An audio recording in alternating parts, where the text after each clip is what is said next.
Mapagpalang araw mga kataba. Mekos-mekos tayo ng ulam ngayon. Dahil nag-umpisa na akong mag-defrost ng rep. Tira naming mga ulam to tsaka ingredients. Yan. Kaya di ko alam kung anong tawag dito pero pasasarapin ko to mga kataba. Ang ating baka.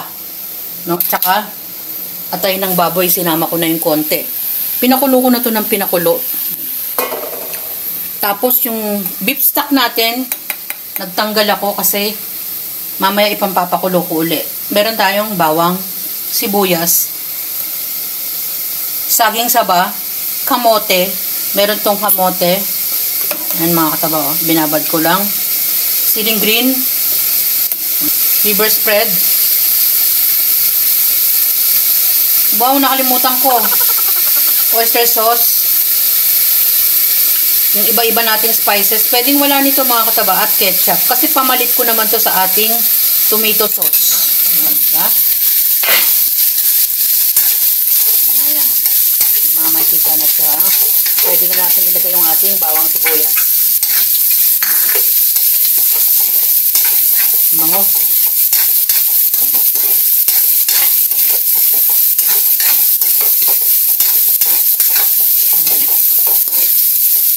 Ang aking centennial na kawali. Tapos, pwede ko nang ilagay yung ating kamote muna. Kamote.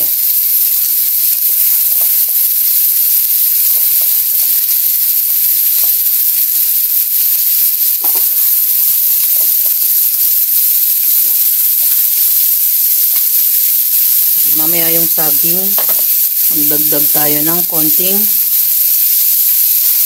beef stock para hindi masyadong matuyuan.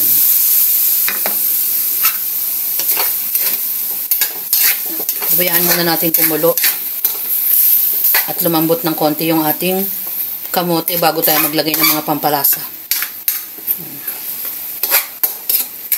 Balikan natin. Paminta. Konting salt. Tabi natin muna. Para hindi makalat. Oyster sauce.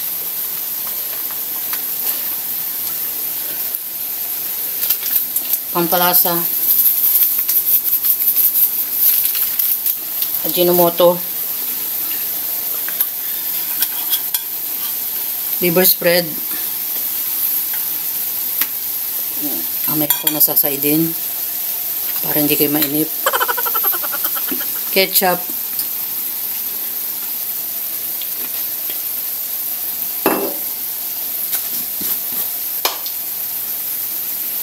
Ang ating binabanggit ko kahit wala to. Different spices. Maglalagay din tayo ng ating konting sugar bukod sa liver spread. At ilalagay ko na itong ating beef stock. Ayan. Ayan, mekos-mekos ang ating ulam. Pero masarap yan. Balikan natin. Kuha ko ng sugar. May mention ko mamaya pag nalagyan ko na ng sugar. Lagay na natin yung ating saging saba at siling green. Naglagay na ako ng sugar. Ayan. Masarap na siya mga kataba. Sabi ko naman mekos-mekos tong ulam na to pero masarap. Wala na tong siling red. Dahil ang ating siling green, baka na naman yung isang aking anak ay alam nyo na.